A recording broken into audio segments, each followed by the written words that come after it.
listen. It's very annoying.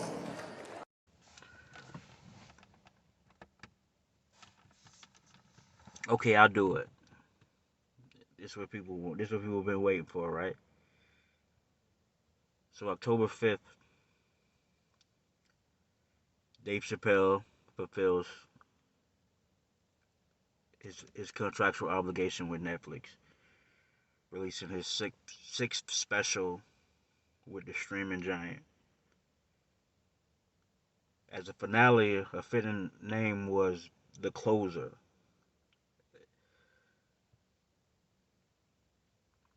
So for people who are familiar with Dave Chappelle, especially the the Dave Chappelle of today, who's kind of matured into a more refined storytelling style in his comedy, and very introspective, thought-provoking conversations pushed along by uh, metaphors that anybody could understand, and metaphors of irony to push forth an idea or a message, right? Some almost parabolic. Some people fittingly in the cancel culture is a good microcosm of the fact that some people are not good at following that that form of communication. I find myself I find myself having trouble communicating with people because I speak in parables and like cliche and metaphor, not on purpose, but it's just the best way that I could articulate an idea or a premise. Um, Partly because it leaves it leaves things up to interpretation. So if you don't want to get it, then you won't get it. So I find myself, even when I'm making these videos of me speaking, putting them on YouTube that I've started to do, I find myself kind of like stuttering and dragging my words, trying to choose my words carefully. It kind of ends up being even harder to convey a message. Um, I say all that to say, with these six specials that are under the Netflix umbrella, every story or parable or metaphor or analogy is said for a specific purpose. And some of the things will uh, probably didn't make sense at the time or only made sense a little bit, and then he kind of like sealed it with the bow on this last special, The Closer, which like I said is a fitting title.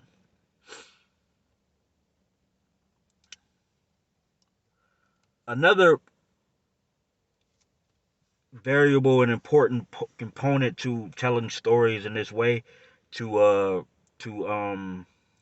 foster a conversation is using like trigger words or saying uh words that people don't generally define in a certain way and using them almost ambiguously.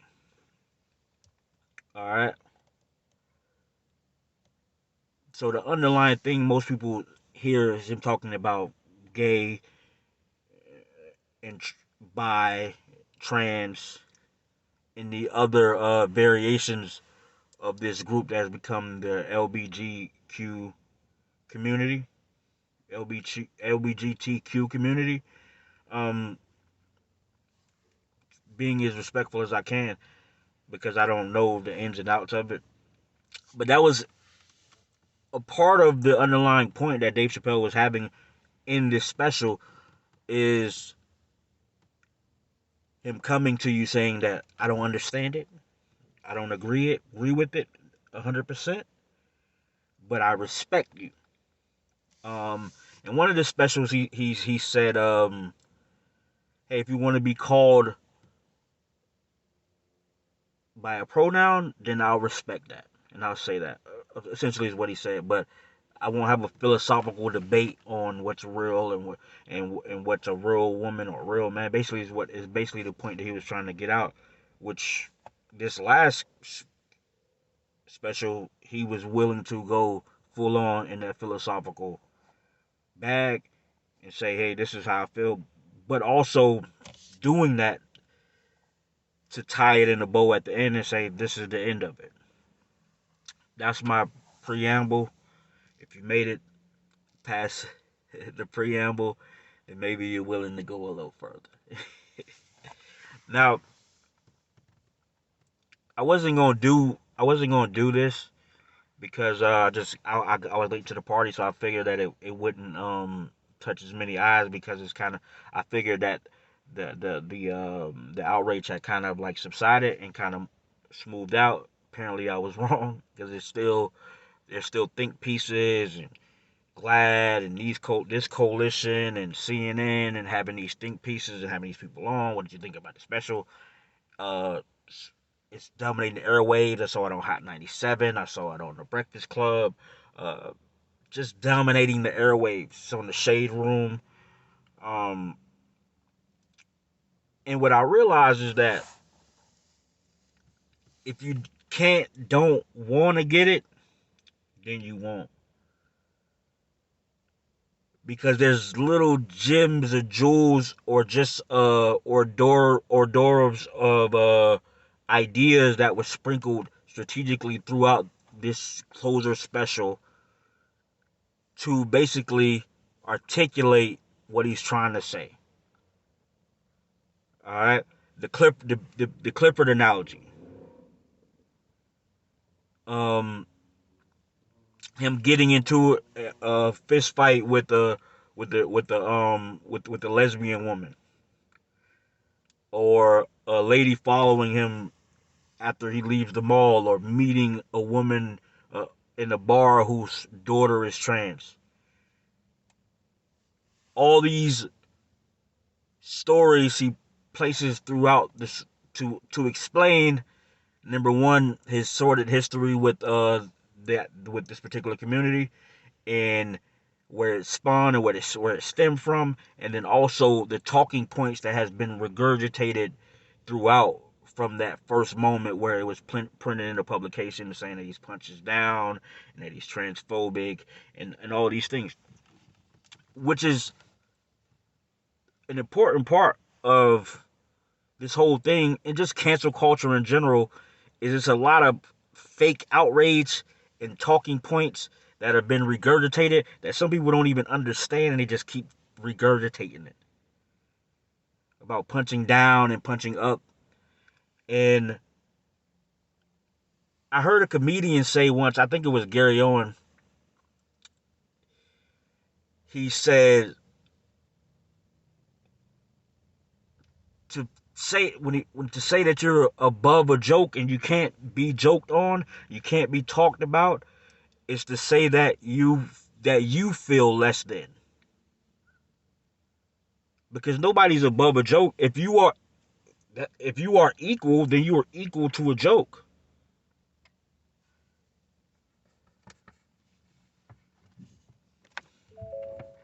Right?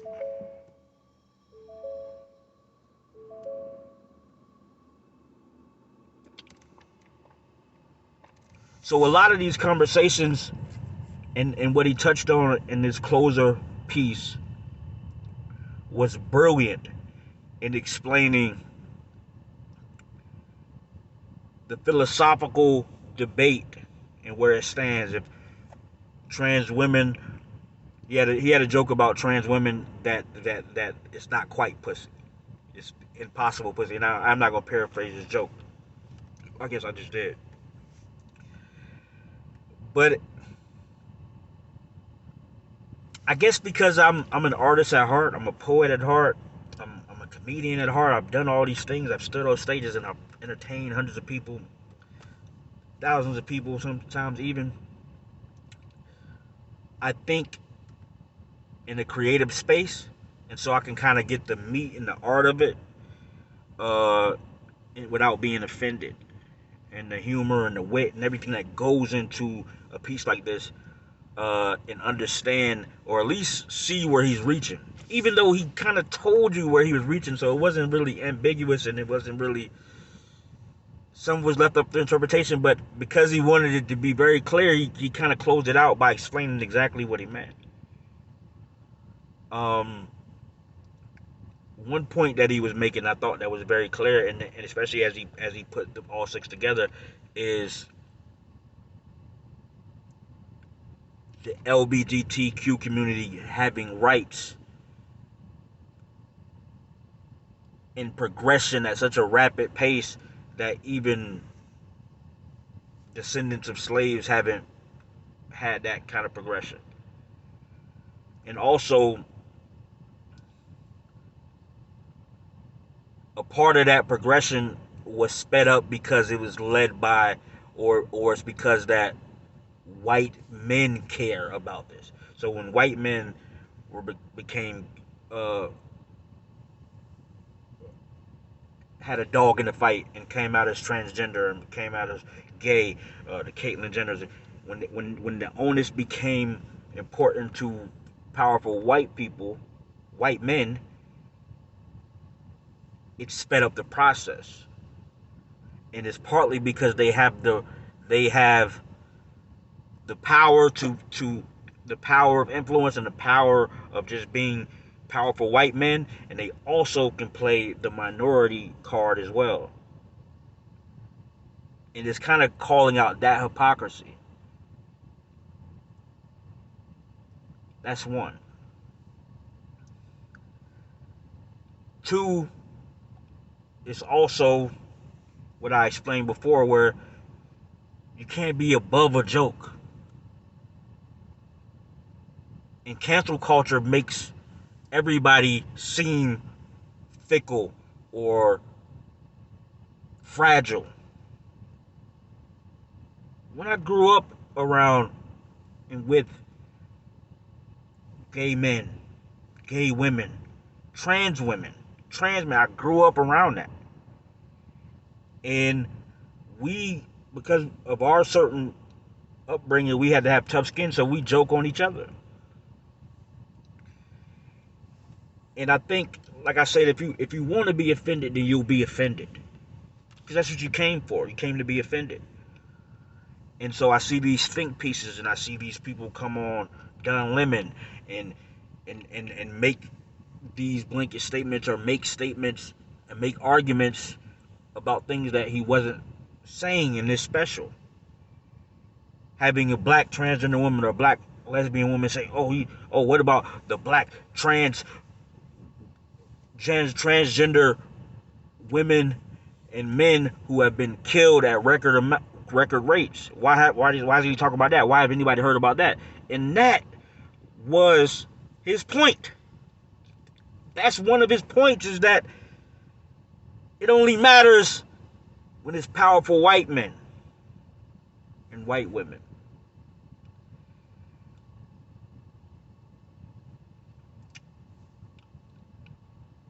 And so all of these six specials were basically a culmination of him explaining that. And he even said, hey, my problem's always been with the white men. When he talks about getting into a fight with a man at a diner, and then he gets up and calls the police, and he said, and he makes that Clifford analogy, or he sprinkles that Clifford analogy in to say, black people don't have the opportunity to say, I'm white now, base.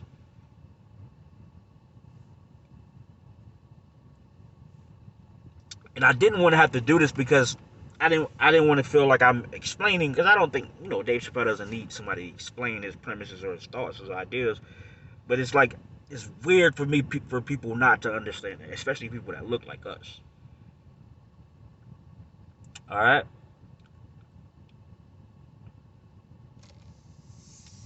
He goes through these premises and these jokes to explain these concepts that I just went over.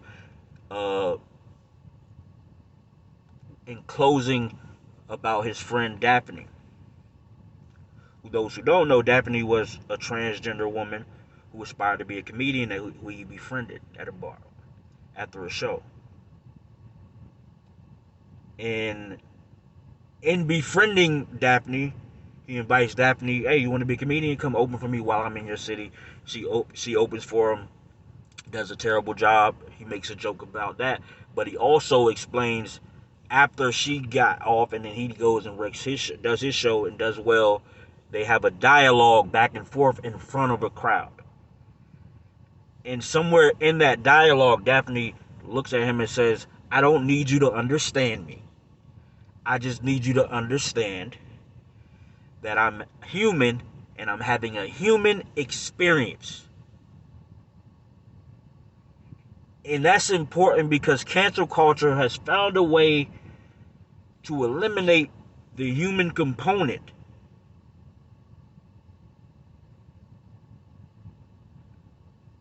In which Dave responds, takes one to know one. And I understand because I'm having a human experience. And a part of that human experience is saying that I don't understand all of this, but I do understand that we're both human. And somewhere in cancel culture, in this, or the internet, in this literal world where everything is literal, we're not able to speak about what we don't understand and try to make sense of it in real time. And we can't be wrong. We can't be politically wrong. We have to always be politically right. We forget that we're just humans having a human experience. Like Daphne.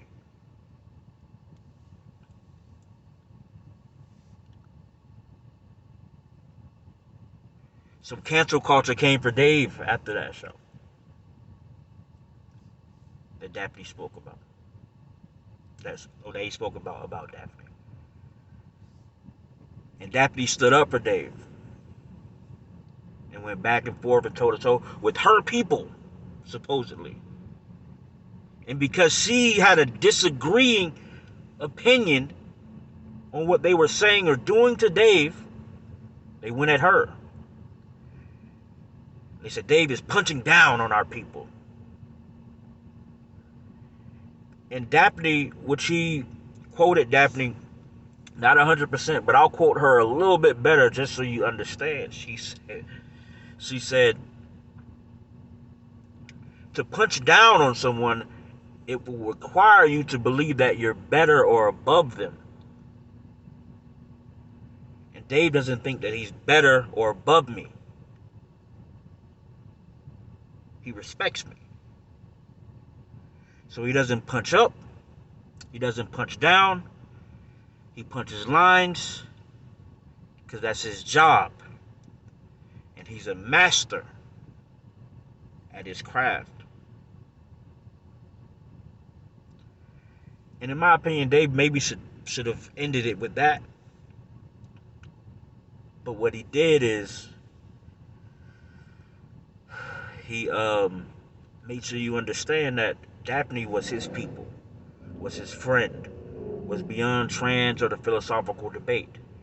And he ended it by announcing that he had a trust fund for Daphne's child. And hopefully when that child becomes of age, he can look that child in the eye and he say, hey, I know your father. And she was a wonderful woman.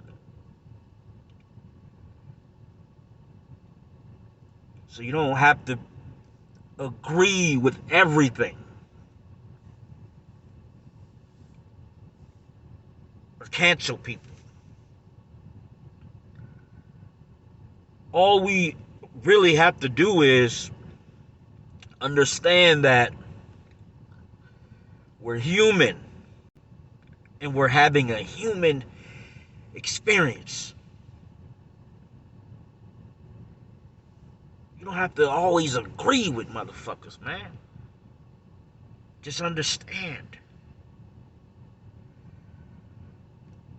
I'm sorry this wasn't funny or entertaining.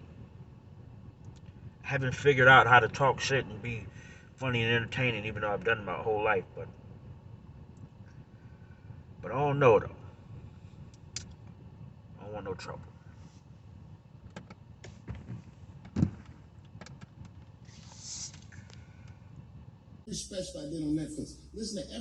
Hey, thank you guys for checking out this video, man. Please subscribe to Jus'Black TV, man, if you like more content.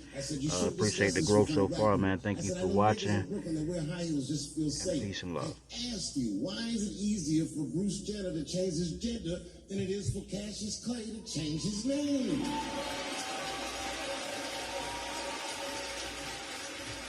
If you listen to what I'm saying, I'm not even talking about them, I'm talking about us, and they don't listen.